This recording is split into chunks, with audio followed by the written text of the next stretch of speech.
हाँ लेकिन गलत लग रहा है। गलत लग रहा है? ट्राई करने को बोला था, सही करने को नहीं बोला था। ट्राई करके आओ बस, सही है गलत वो यहाँ देखेंगे, है ना। अभी बताओ केस थ्री, केस थ्री क्या था? केस थ्री किसके अलाउ? ए ई ना? हाँ यस है ना।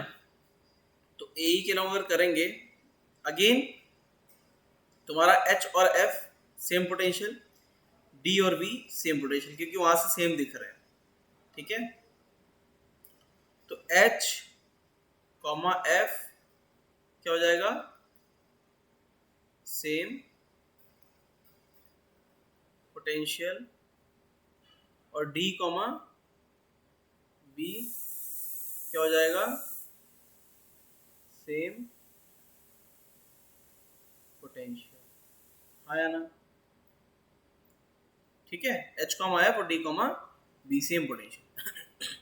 तो भाई कैसे बनाएंगे बताओ? नंबरिंग कर दो पहले तो, है ना। ई ए ई ए, फिर एच एफ अगर सेम पोटेंशियल है तो ओवरलैप कर जाएंगे, हाँ या ना। हाँ। और डी भी सेम पोटेंशियल है तो क्या कर जाएगा? ओवरलैप कर जाएगा। इसी तरीके से जी यहाँ पे लिख दो और सी यहाँ पे लिख दो। ठीक है, अब बताओ मुझे कैसे कैसे रजिस्टर इस पे आएंगे। तो बताओ, ए और ई के बीच में एक रजिस्टर तो बना दिया आर का, हाँ या ना। ई एच और ई एफ दोनों पैरेलली एडअप हो गए, दोनों पैरेलली एडअप हो गए, तो कितना हो गया? आर बाई टू, है ना। एडी और डी, एडी और ए बी दोनों पैरेलली एडअप हो गए, आर बाई टू। अब क्या हो गया? एच डी और एफ बी, एच डी और एफ बी ये दोनों पैरेलली चिपक गए, ये भी आर बाई टू। इसी तरीके से ये भी आर बाई टू, ये भी आर बाई टू, और ये आर। बिल्कुल बन गया, लास्ट वाला एग्जांपल की तरह ही बन गया। लेकिन यहाँ पे क्या है, कनेक्शन अलग है। तुम्हें अभी यहाँ पे ए और ई के अबाउट निकालना है, ए और ई के अबाउट। तो बताओ इसके अबाउट आर नेट कितना आता है, ये कैलकुलेट करना पड़ेगा। बताओ इसके अबाउट आर नेट कितना आता है, ये सही सही कैलकुलेट करके बताओ, मैं मदद नहीं करूंगा। ये आर बाई टू, ये आर, इनका कितना हो जाएगा? 2r हो जाएगा ना, 2r। अब 2r और r बाई टू ये कितना हो जाएगा बेटा पैरेलल में, है ना। कितना हो जाएगा? 5r बाई टू कितना हो जाएगा? ये 2r by 5, 2r by 5, 2r by 5, 2r by 5 plus r कितना हो जाएगा यहाँ तक? 7r by 5, 7r by 5। sir. अब r नेट कितना हो जाएगा यहाँ पे? कितना? 1 by r plus 5, right? कितना? 7r by 12। 7r by 12. This is the right answer. Clear? yes sir, clear? Yes, sir. yes sir, किसी को डाउट है तो पूछ सकता है अभी भी, बोलो। Any doubt? नो। ठीक है, चलो आगे बढ़े।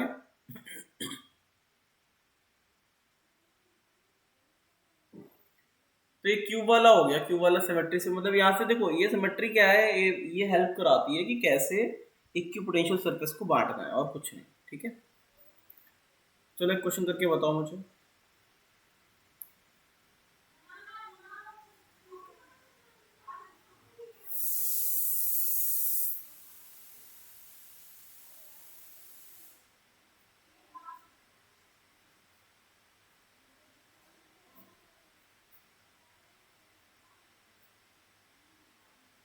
ये वी ए है, ये 20 वोल्ट है, ये 5 ओम है, ये 2 ओम है, ये 3 एम्पेयर का करंट है ना, ये 10 वोल्ट है, तो ये वी बी है। बताओ भाई what will be V A minus V B, कितना आएगा? शुरू हो जाओ, सही सही बता। किरचॉफ सिखा दिया है ना, किरचॉफ सिखा दिया, उसी पे ही है।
क्या आंसर आएगा?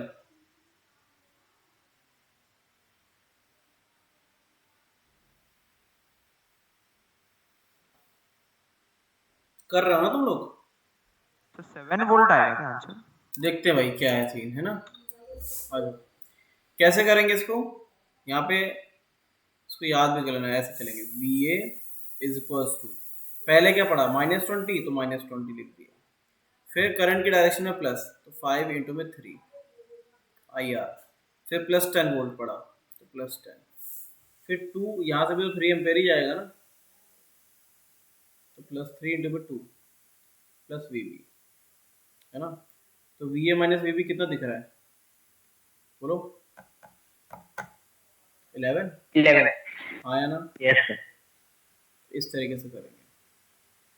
कोई डाउट तो पूछ सकते हो। अब एक क्वेश्चन और दे रहे हैं, इसमें जंक्शन लॉ भी यूज हो जाएगा तुम्हारा, ठीक है। क्वेश्चन ये है कि एक इधर रजिस्टर है, एक ये रजिस्टर है, और एक कैपेसिटर है। कैपेसिटर के बारे में एक अभी प्रॉपर्टी तुम्हें शायद पता नहीं है। एक कैपेसिटर में तब तक चार्ज फ्लो करता है जब तक कि वो चार्ज हो रहा होता है, उसके बाद उसमें चार्ज फ्लो नहीं करता है, ठीक है। अब क्या है, इनका सबका वैल्यू लिख लो। ये है 4 माइक्रोफैरड का, ये है 2 ओम, ये है 3 ओम, ये 5 ओम, ये 3 ओम, फिर ये 5 ओम, ठीक है। अब यहाँ से करंट कितना जा रहा है, यहाँ से 2 एम्पेयर आ रहा है, यहाँ से 4 एम्पेयर आ रहा है, यहाँ से ये 1 ओम का है, यहाँ से 6 एम्पेयर आ रहा है, और यहाँ से 15 एम्पेयर जा रहा है, ठीक है। तुम्हें तो पहले बताना है इसमें जो करंट आई आ रहा है उसका वैल्यू क्या होगा। यहाँ पे जो plus q minus q charge आ जाएगा, देखो होगा क्या, कैपेसिटर भी पोटेंशियल डिफरेंस के हिसाब से, ये ए पॉइंट है, ये बी पॉइंट है, तो जो भी वीए वीबी होगा उसके हिसाब से क्यू बाई सी का इस पे चार्ज आ जाएगा। स्टेडी स्टेट की बात हो रही है। स्टेडी स्टेट में क्या होता है, कैपेसिटर पूरा चार्ज हो चुका होता है, कैपेसिटर पूरा चार्ज हो चुका होता है, वो होती है स्टेडी स्टेट, ठीक है। तो यहाँ तो सबसे पहले क्या पूछ रहे हैं, यहाँ कुछ और पूछ रहे हैं। पहले तो यहाँ पूछ रहे हैं कि VA माइनस VB कितना होगा। दूसरा, पहले वैसे सीक्वेंस के हिसाब से मत जाया करो एग्जाम में, देखा करो जो टर्म पहले निकल रहा है। तो पहले बताओ I कितना है, VA माइनस VB कितना है, तीसरी चीज चार्ज कितना है। देख कर पाते हो कि नहीं? शुरू हो जाओ, चलो आ जाओ, टाइम सब। तो ये बताओ जंक्शन लॉ लगाएंगे अगर, सोल्यूशन देखो, अगर जंक्शन लॉ लगाएंगे तो क्या होगा,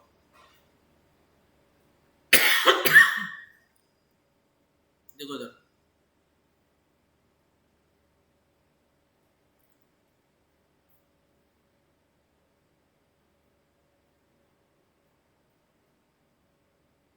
ऐसे दिख रहा है, कंप्लीट कर दो जो रह गया है ना, इस तरीके से। तो ये बताओ, यहाँ से 15 एम्पेयर जा रहा है, यहाँ से 15 एम्पेयर जा रहा है, और यहाँ से 6 एम्पेयर, तो यहाँ से कितना आना चाहिए बताओ? 9 एम्पियर। 9 एम्पेयर। यहाँ से 2 एम्पेयर और 4 एम्पेयर कितना आ रहा है, 6 एम्पेयर। 6 एम्पियर। तो 6 एम्पेयर, यहाँ से कितना आना चाहिए, 3 एम्पेयर, तो 6 और 3 3 मिलकर 9 एम्पियर। बनेगा। तो आई का वैल्यू कितना आ गया, पहला 3 एम्पियर। 3 एम्पेयर आया ना। अब देखो यस सर। सेकंड वाला VA इज इक्वल, किरचॉफ लगाएंगे ना इसमें? हाँ जंक्शन लॉ किरचॉफ का। तो VA से हम VB जाएंगे इस रूट से, तो 6 इंटू में 5 हो गया, ठीक है। फिर 3 इंटू में 6 हो गया, ठीक है। फिर 5 इंटू में 9 हो गया, ये तुम्हारा आ गया VB, है ना। Yes sir. तो VA माइनस VB कितना हो गया, 30 प्लस 18 प्लस 45 कितना होता है, 93। हम्म, sorry,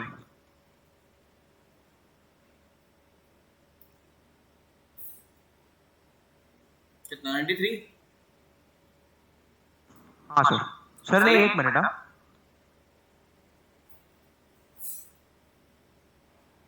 yes sir 90। Yes sir, 93 आएगा। तीसरा क्या कर देना, Q, तो Q by C, Q by C is equal to VA minus VB 93। तो यहाँ से 4 हो जाएगा कितना, yes sir. Q is equal to C कितना है 4 ना, 4 इंटू में 93 माइक्रो कूलम। आ जाएगा कि नहीं आ जाएगा, मुश्किल है क्या? No no sir. सर। सभी लोग नोट कर लें। Yes sir. यस। चलो नेक्स्ट। अब ये सब करने के बाद जो है हमें कुछ चीजें पढ़नी होंगी। जो हमारा बच रहा है वो देखो क्या है, इंस्ट्रूमेंट्स क्या बच रहा है,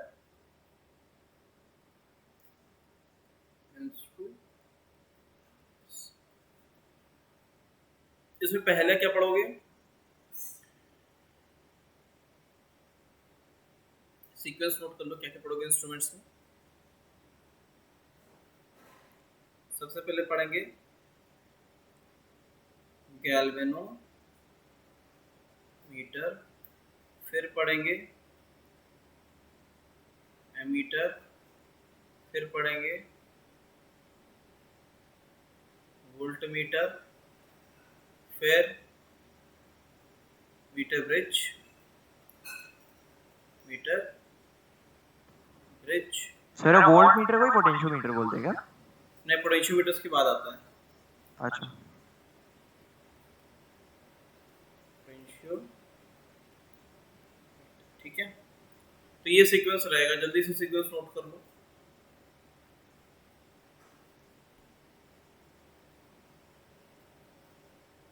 बिल्कुल लास्ट में पढ़ेंगे, हमारा आखिरी टॉपिक बचता है RC circuit, register, capacitor, circuit. बहुत इंपॉर्टेंट होता है वो, बोर्ड में तो नहीं पूछता है, बोर्ड में वो सिलेबस के बाहर है, लेकिन जेई का फेवरेट टॉपिक है वो, बड़ा अच्छा लगता है उसको, ठीक है। आरसी सर्किट से क्वेश्चन पूछना, क्योंकि जितना मैंने तुम्हें पढ़ाया है वो तो बहुत ज्यादा कोई कॉम्प्लेक्स नहीं है ना, वो बिल्कुल 10th जैसा ही है ना, सीरीज पैरेलल, इतना ज्यादा कुछ खास नहीं उसमें, हाँ सर। है ना। लेकिन मेन जो कॉम्प्लेक्स चीजें बन सकती हैं, मुश्किल नहीं मतलब कि हाँ अच्छी डिटेल में, वो आरसी में बन सकती है। और प्लस उसका सिग्निफिकेंस ज़्यादा है इंजीनियरिंग के हिसाब से, हर जगह लगभग आरसी सर्किट यूज होता ही होता है। नोट हो गया? Yes sir. चलो आगे बढ़ते हैं। सबसे पहला क्या है, गैल्वेनोमीटर। क्या है सबसे पहले है गैल्वेनोमीटर। क्या है गैल्वेनोमीटर? क्या होता है गैल्वेनोमीटर, कोई आइडिया, एनी आइडिया गैल्वेनोमीटर क्या होता है? जानते हो गैल्वेनोमीटर क्या होता है? कोई आइडिया नहीं? अरे कभी कुछ तो लैब में 10th में कभी गए हो? अच्छा 10th में भी नहीं गए होगे ना। अरे 10th में तो तुम लोग गए होगे ना। सर करंट मेजर करता है। ये करंट की प्रेजेंस बताता है, करंट की प्रेजेंस बताता अरे है। डीसी में यूज होता है ना? डीसी में यूज होता है, हाँ। ये सारे के सारे जितना हम लोग पढ़ रहे हैं वो डीसी करंट ही पढ़ रहे हैं, एसी तो अभी स्टार्ट ही नहीं किया है। ये साइन होता है डीसी का और ये होता है एसी का। ऐसा कहीं साइन आया क्या? अभी तक नहीं आया ना। ये एसी है, नहीं। अभी तक हम लोग डीसी ही पढ़ रहे हैं, ठीक है। एसी के डिवाइसेस अलग होते हैं, डीसी के अलग होते हैं। ये करंट की प्रेजेंस बताता है, क्या बताता है? प्रेजेंस, ठीक है। अब कैसे बनता, कैसे वो देख लो। ऐसा रहता है, एक मैग्नेट रहता है, मैग्नेट। ये समझोगे तुम बाद में, जब तुम मैग्नेटिज्म पढ़ लोगे ना तब तुम्हें पता चलेगा कि गैल्वेनोमीटर काम कैसे करता है। अभी तो बस मैं तुम्हें थ्योरी लिखवा दूंगा, उसको लिखने के अलावा तुम्हारे पास कोई ऑप्शन नहीं, क्योंकि तुम्हें समझ में आएगा नहीं। टॉर्क कैसे लगता है तो ज़्यादा समझ पाओगे नहीं।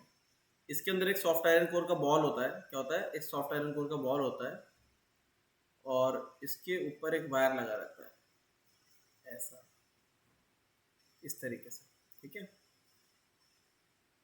समझ गए? तो जैसे ही करंट इसके अंदर से आईजी करंट जाता है, ये डिफ्लेक्शन देता है। क्या देता है? डिफ्लेक्शन देता है, ठीक है। होता क्या है, जिस तरीके से टॉर्क होता है ना किसका, P क्रॉस E इलेक्ट्रो में, उसी तरीके से टॉर्क होता है मैग्नेटिज्म में M क्रॉस B।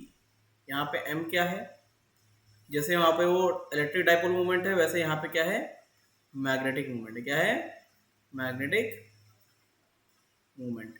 जैसे वहाँ पे वो E क्या है, इलेक्ट्रिक फील्ड, ये क्या है, मैग्नेटिक फील्ड। फील्ड। तो इस तरीके से टॉर्क आता है। अब टॉर्क आता है वो तो नीडल को कैसे घुमाता है, इस तरीके से घुमाता है। अगर करंट इस साइड है तो इस साइड घुमाएगा, उस दूसरी साइड घुमाएगा, इस तरीके से घुमाने की कोशिश करता है वो, ठीक है। तो जो ये गैल्वेनोमीटर है, इस तरीके से शो करते हैं गैल्वेनोमीटर को, ठीक है। अगर मान लेते हैं करंट इस साइड जा रहा है, ठीक है, तो गैल्वेनोमीटर डिफ्लेक्शन किधर दिखाएगा, इस तरफ, ठीक है। अगर करंट इस तरफ जा रहा है तो गैल्वेनोमीटर डिफ्लेक्शन दिखाएगा इस तरफ। समझ में आया कि नहीं? Yes, Clear sir. है? बस यही है, ठीक है। समझ में आया?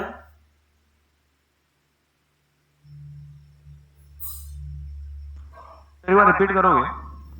हम्म, आपने अभी क्या बोला, वो मतलब गैल्वेनोमीटर वाला मैं रिपीट कह रहा करो। हूँ करंट अगर राइट साइड जाएगा तो गैल्वेनोमीटर राइट साइड डिफ्लेक्ट करेगा, करंट लेफ्ट जाएगा तो गैल्वेनोमीटर लेफ्ट साइड। तो गैल्वेनोमीटर सिर्फ करंट की प्रेजेंस बताता है, अमाउंट नहीं बताता है, ठीक है। अब इसमें लगने वाला जो टॉर्क होता है, टॉर्क वो क्या होता है, इसके नंबर ऑफ टर्न्स, इसमें N I A B ये होता है। N क्या है, N होता है, ये टर्म समझ में नहीं आएंगे अभी तुम्हें, ये टर्म अभी तुम्हें समझ में नहीं आएंगे। N होता है नंबर ऑफ टर्न्स, ये जो तुम्हारे करंट के लूप बने ना उसके नंबर ऑफ टर्न्स होते हैं, ये नंबर ऑफ टर्न्स। I क्या है, करंट है, कौन सा वाला, गैल्वेनोमीटर में जो IG करंट जा रहा है वो। A क्या है, एरिया है। B क्या है, मैग्नेटिक फील्ड है। क्या है, मैग्नेटिक फील्ड। अब इस टॉर्क को क्या करता है, एक स्प्रिंग लगा रहता है, वो इसको क्या करता है, डिफ्लेक्शन को रोकता है ना। या देखो स्प्रिंग तो बहुत जरूरी है ना, वरना कार का स्पीडोमीटर का 100 की स्पीड में पहुंचेगा, स्प्रिंग नहीं होगा तो 100 पे अटक जाएगा वो। उसको 100 से 0 पे लाने के लिए एक स्प्रिंग लगा रहता है ना। सो इसी तरीके से हर Yes, एक मीटर में उस नीडल को रिस्टोर करने के लिए एक स्प्रिंग लगा रहता है, टॉर्शनल स्प्रिंग है ना। थीटा क्या है, डिफ्लेक्शन है। क्या है, डिफ्लेक्शन एंगल है, डिफ्लेक्शन एंगल, ठीक है। क्लियर है, थीटा क्या है, डिफ्लेक्शन एंगल है, ठीक है। तो यहाँ पे IG कितना हो जाएगा, IG will be proportional to theta. मतलब जो भी करंट होगा, जितना करंट आएगा उसके प्रोपोर्शनलिटी में एंगल चेंज होगा। तो तुम्हें ये याद रखना है कि जो डिफ्लेक्शन आता है, जितना करंट होगा उतना ज्यादा डिफ्लेक्शन होगा। समझ गए? Yes. गैल्वेनोमीटर को बनाने में कुछ रेजिस्टेंस लगेगा ना, तो RG क्या हो जाएगा, रेजिस्टेंस। क्या हो जाएगा, रेजिस्टेंस ऑफ गैल्वेनोमीटर।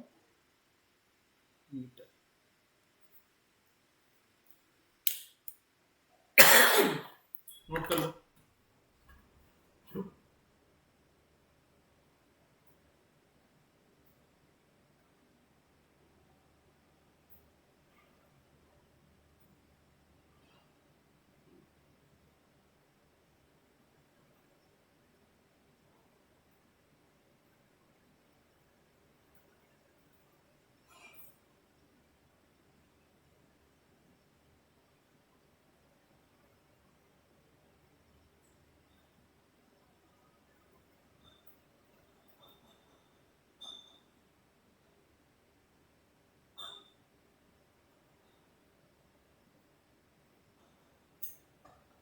जब हो जाए तो बता देना।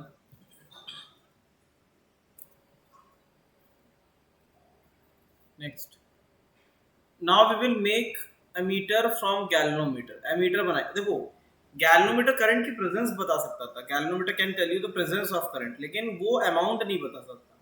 अमाउंट बताएगा एमीटर। एमीटर क्या बताता है, ये करंट का प्रेजेंस तो बताएगा ही बताएगा, प्रेजेंस प्लस मैग्नीट्यूड भी बताएगा, ये करंट का मैग्नीट्यूड कितना है, मैग्नीट्यूड। इसको बनाते कैसे हैं, बोथ एमीटर और वोल्टमीटर इनको बनाते हैं गैल्वेनोमीटर का यूज करके, है ना।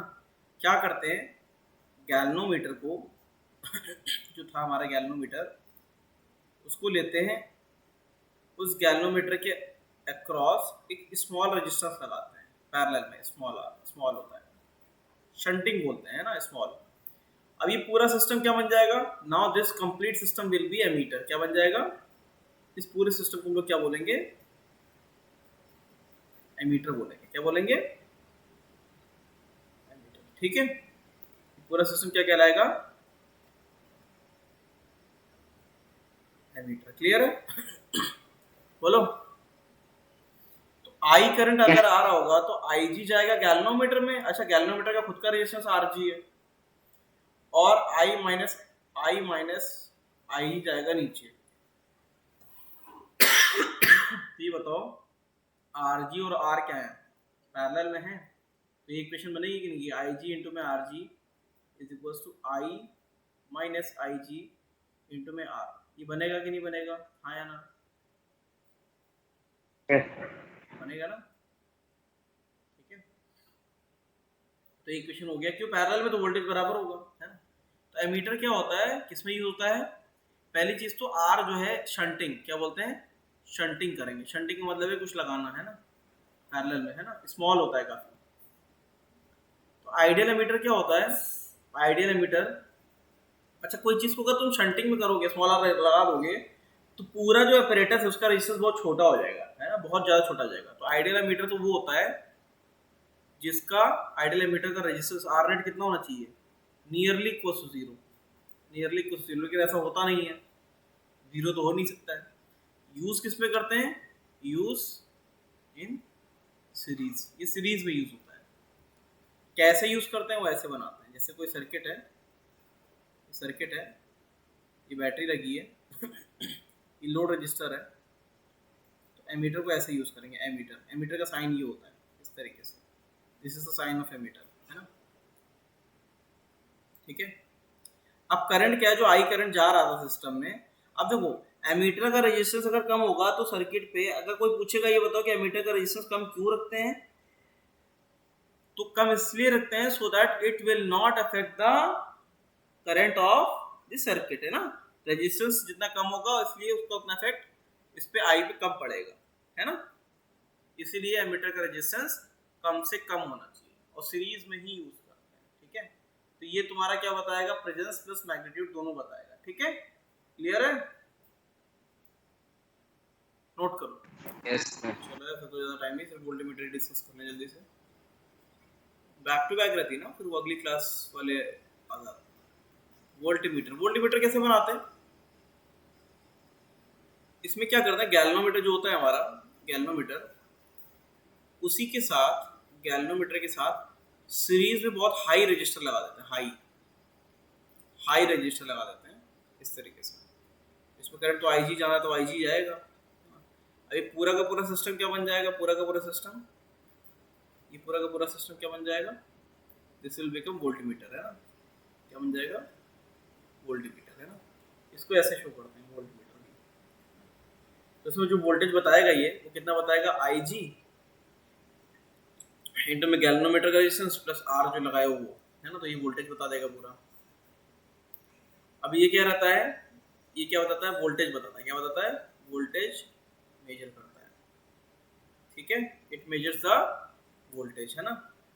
अगला क्या होता है, यूज इन पैरेलल में यूज होता है ये। ठीक है, आइडियली क्या होना चाहिए इसका, आइडियली इसका रेजिस्टेंस इतना ज्यादा होना चाहिए, R is equal to R net जो होता है इसका इनफाइनाइट होना चाहिए। कितना, इनफाइनाइट, ताकि इसमें कम से कम करंट आए। कैसे करेंगे यूज, जैसे बैटरी लगा है, ये लोड रजिस्टर लगा है, तो ये चेक करता है कि लोड रजिस्टर के अक्रॉस वोल्टेज कितना है। अब आइडियली इसका रेजिस्टेंस इतना ज्यादा होना चाहिए कि जो करंट आई है, यहां जाता है आईजी, तो आईजी कम से कम जाए, आई माइनस आई जी, ताकि सर्किट पे इफेक्ट ना डाले। समझ में आया कि नहीं, सर्किट पे इफेक्ट ना डाले। क्लियर है, समझ गए। Yes, आज sir. वोल्ट मीटर तक ही रखेंगे, ठीक है।